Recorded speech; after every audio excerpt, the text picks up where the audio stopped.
at pagkulog, pagkidlat katulad yan sa Boracay, Iloilo, Cebu hanggang dyan sa Tacloban. At dito naman po sa Mindanao ay maulang panahon din ang ating inaasahan. Katulad yan sa Cagayan de Oro, Kidapawan, medyo mas magandang lagay ng panahon dito sa General Santos. So yung pong mga kalat-kalat na dagliang pagulan at pagkulog, pagkidlat, patuloy na mararanasan dyan sa bahagi na yan ng ating bansa. Ano man ang panahon, magplano, magsiguro, makibalita sa GMA Weather. Ako po si Nathaniel Cruz para sa I Am Ready, serbisyong totoo ng GMA News. Salamat po, Mantani. Humingi na po ng tulong sa mga opisyal ng Kenya ang Embahada ng Pilipinas sa Nairobi, kaugnay ng isang Pilipinong aid worker na kasama pong tinukot sa isang refugee camp.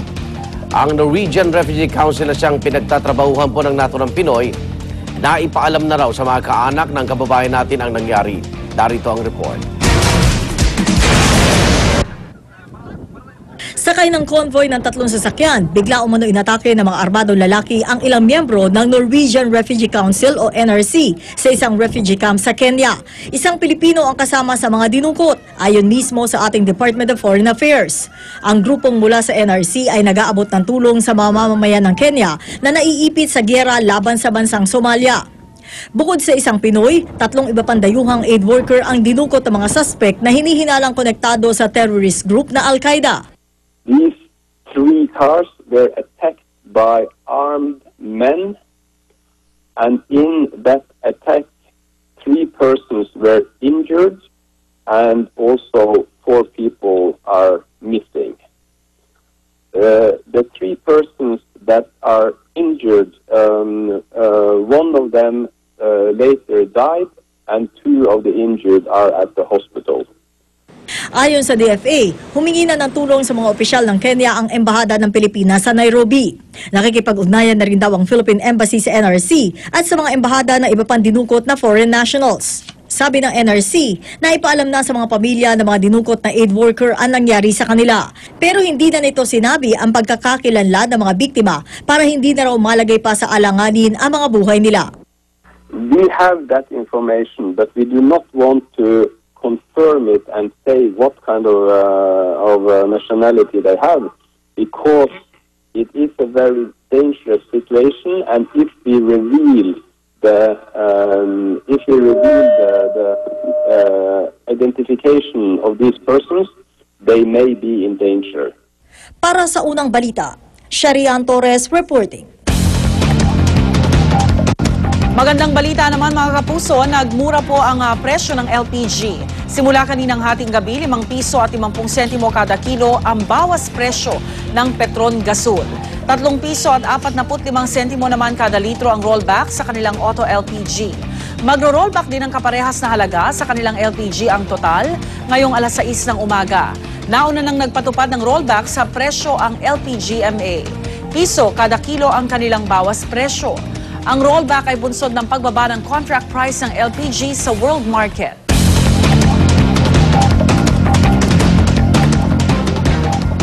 At matapos ang good news, bad news naman. Tataas po ang singil sa kuryente ng Meralco simula ngayong Hulyo. Inaprobahan ng Energy Regulatory Commission ang 3 sentimong dagdag kada kilowatt hour sa distribution charge ng Meralco. Mula piso't 60 sentimo, magiging piso't 63 sentimo na per kilowatt hour ang distribution charge.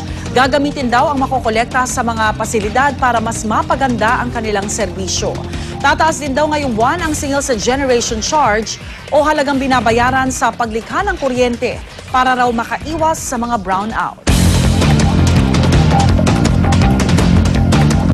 Kaugnay po ng balitang yan, makakasap natin si Eric ERC Executive Director Attorney Francis Juan. Attorney Juan, good morning po. Good morning, Igan, at sa lahat ng mga nanonood. Ano po naging batayan at napayagan po ng ERC itong yung pagtataas po ng distribution charge ng Meralco? Ito ba'y naging makatwiran po, Attorney? Mayroon po kasing patuntunan na ipinatutupad ng komisyon sa pagtatakda ng kaunang singil ng mga pribadong kumpanya ng kuryente. At batay dun sa formularyong pinaiiral ng komisyon, ang kasalukuyang singil ng Meralco ay hindi talaga siya sumapat upang mabawi niya yung karampatang revenues na dapat niya ay mabawi. Kaya ito ay kanyang mababawi sa susunod na pagsisingil niya at ito na nga po ang naging batayan ng komisyon. Bukod dun sa pinagtibay po na rate increase sa distribution charge, may iba pa ho bang petisyon na nakabinbin dyan? Pagdating po sa Meralco, ito po ang kanyang nakabinbin lang na petisyon patungkol sa kanyang distribution charge. Subalit, yung pong pagdating sa generation, hindi lang ng Meralco kundi ng iba pang mga utilities dahil ito ay buwan ng nagbabago depende sa presyuhan ng kuryente sa merkado at sa paglikha ng kuryente, maaari pong magkaroon ng adjustment nga patungkol sa generation charge niya para sa buwan na ito. Yung pagbabangay ng presyo ng crudo sa world market po, Attorney Juan, wala ho ba itong posible epekto para mabalanse naman yung pagtaas at pagbaba? Pagdating po kasi sa presyuhan ng crudo, dahil ito ay malaking parte sa paglikha ng kuryente, ito po ay nakaka-impact doon sa generation cost ng isang utility. Subalit ito ay isa lamang sa mga factors na maaaring makapag-influence sa presyo ng generation. Kasama na kasi dito ang iba pang factors tulad nung kasapatan nung supply. Opo. At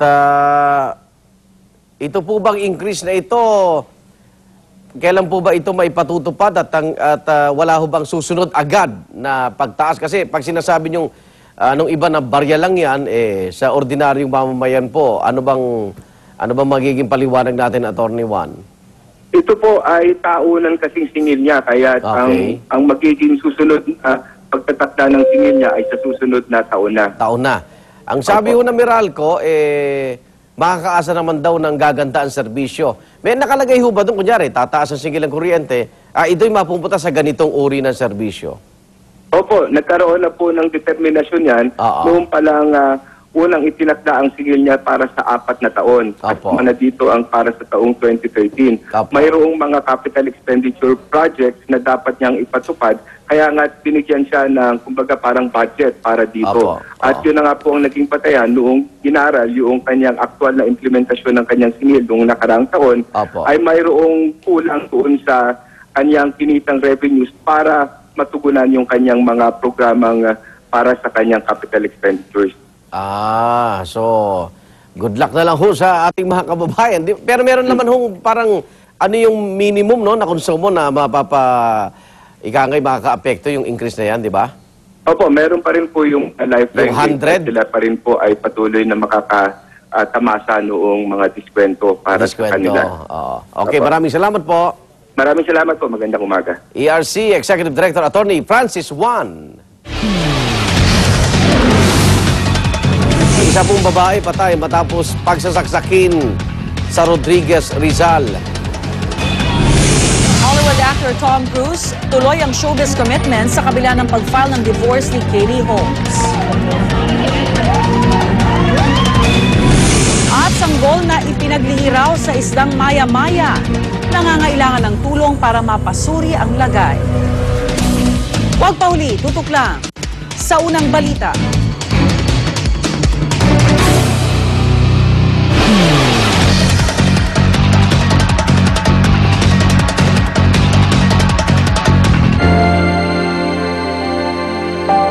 Doon ka,